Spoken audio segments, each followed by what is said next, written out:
So today we are going to discuss about the CPAP. CPAP machine के बारे में आज पढ़ेंगे कि इसका इंट्रोडक्शन क्या होता है, इंडिकेशंस क्या होती है, कहाँ पे ये यूज़ होते हैं, कॉन्ट्रा इंडिकेशंस क्या होती हैं, कहाँ पे हम इसे यूज़ नहीं करते हैं, कॉम्प्लिकेशंस क्या होती हैं, क्या कंडीशंस इसकी वजह से हो सकती है पेशेंट के साथ, टाइप ऑफ मास्क इसके देखेंगे, मैकेनिज्म थोड़ा सा देखेंगे ये काम किस तरह से करता है, और कुछ क्लिनिकल कंडीशंस में इसकी सेटिंग देखेंगे लाइक कोविड-19, स्लीप एपनिया और पल्मोनरी एम्बोलिज्म के पेशेंट्स में थोड़ा सा ओवरव्यू लेंगे कि इनमें इन कंडीशंस में क्या सीपैप की सेटिंग्स हो सकती हैं।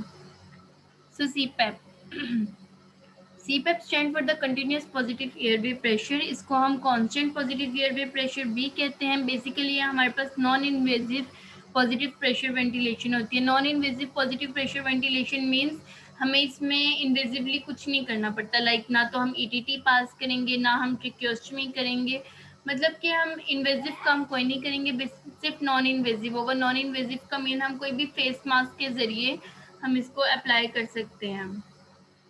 इसमें कांस्टेंट लेवल ऑफ प्रेशर जो है अप्लाई किया जाता है, जो एटमॉस्फेरिक प्रेशर से ज़्यादा होता है, और ये कंटिन्यूसली अप्लाई किया जा रहा होता है अपर रेस्पिरेटरी ट्रैक को, ताकि अपर रेस्पिरेटरी ट्रैक जो है उसको कोलैप्स होने से बचाया जा सके। किन पेशेंट्स में हम इसको यूज़ करते हैं? Moderate to severe sleep apnoea के पेशेंट्स में हम इसको यूज़ कर होते हैं। स्लीप एपनिया हमारे पास बेसिकली एक स्लीप डिसऑर्डर होती है, तो इसमें हम यूज़ करते हैं। ये बहुत ज़्यादा इफेक्टिव ट्रीटमेंट होता है स्लीप एपनिया की कंडीशन में, क्योंकि माइल्ड प्रेशर से ही जो सीपैप का माइल्ड प्रेशर ही हम अप्लाई करते हैं, तो वो स्लीप एपनिया के पेशेंट्स में कोलैप्स होने से बचा लेता है, प्रिवेंट करता है इसको कोलैप्स होने से या ब्लॉक होने से।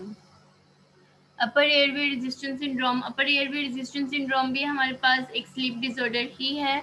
ये स्लीप एपनिया की तरह ही होती है, लेकिन स्लीप एपनिया की तरह बहुत ज़्यादा स्वेयर नहीं होती जैसे स्लीप एपनिया स्वेयर होती है। तो बेसिकली हम इसमें सीपैप इसलिए अप्लाई करते हैं ताकि ये स्लीप एपनिया की तरह डेवलप ना हो जाए, स्लीप एपनिया की तरह स्वेयर ना हो जाए। दैट्स वाई हम इसको स्टार्टिंग में ही सीपैप अप्लाई करते हैं इसकी। प्री टर्म इन्फेंट्स में हम सीपैप यूज़ करते हैं बिकॉज उन पेशेंट्स में या उन बेबीज़ में जिनके लंग्स फुली डेवलप नहीं होते हैं, उन कंडीशंस में हम सीपैप अप्लाई कर सकते हैं। कोविड-19 के पेशेंट्स में यूज़ करते हैं हम। रेस्पिरेटरी डिस्ट्रेस के अगर पेशेंट है, टेकेप्निया वगैरह के पेशेंट्स, इनमें यूज़ किया जाता है। अगर फंक्शनल रेजिडुअल कैपेसिटी के लो हो जाने की वजह से कोई भी डिजीज़ होगी है, like pulmonary oedema for example होगी, तो इस कंडीशन में हम यूज़ करेंगे। अगर पेशेंट को हमने मैकेनिकल वेंटिलेशन से वीन ऑफ करना है, हमने डिस्कनेक्ट करना है पेशेंट को मैकेनिकल वेंटिलेशन से, देन हम यूज़ करेंगे। अगर एयरवे इंस्टेबिलिटी की कोई भी डिजीज़ है लाइक ट्रिक्योमलेशिया, उस कंडीशन में यूज़ करेंगे। डायफ्राम पैरालिसिस है, ये पैची एटेलेक्टेसिस है, फॉर एग्जांपल नमोनिया की कंडीशन में जैसे एटेलेक्टेसिस हो जाता है, पैची जो है एटेलेक्टेसिस हो जाता है, उस कंडीशन में हम सीपैप को यूज़ करेंगे। इसकी कॉन्ट्रा इंडिकेशंस हमारे पास क्या है कि जो पेशेंट्स अनकोऑपरेटिव होते हैं, एंजाइटी वाले होते हैं, गुस्से वाले होते हैं, बहुत ज़्यादा इरिटेट करने वाले होते हैं, बात नहीं सुन रहे होते हैं, उन पेशेंट्स में हम सीपैप नहीं यूज़ करेंगे।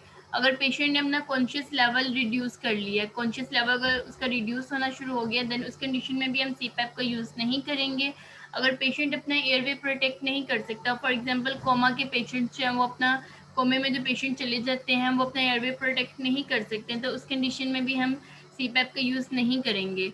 अनस्टेबल कार्डियो रेस्पिरेटरी स्टेटस है, उसका रेस्पिरेटरी अरेस्ट हुआ हुआ है, या कोई भी फेशियल डिफॉर्मिटी और ट्रॉमा है, लाइक फेस पे कोई भी इंजरी वगैरह हुई हुई है, नोज़ पे कोई भी इंजरी वगैरह हुई हुई है, तो उस कंडीशन में भी हम सीपैप का यूज़ नहीं करेंगे, क्योंकि मास्क ही अप्लाई नहीं हो पाएगा अगर फेशियल डिफॉर्मिटी होगी तो।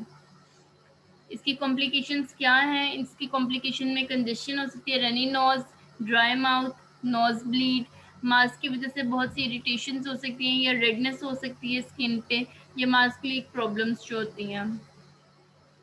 डिफरेंट टाइप ऑफ मास्क हम इसमें यूज़ कर सकते हैं पेशेंट की कंडीशन के अकॉर्डिंग। तो देख लेते हैं कौन कौन से मास्क हैं। फुल फेस मास्क है, नेजल मास्क है, नेजल पिल्लो मास्क है, नेजल प्रोंग मास्क है, ओरल सीपैप मास्क है और हाइब्रिड मास्क है। ये फुल फेस मास्क है हमारे पास, nasal mask, nasal pillow mask, nasal prong mask, oral mask and hybrid mask.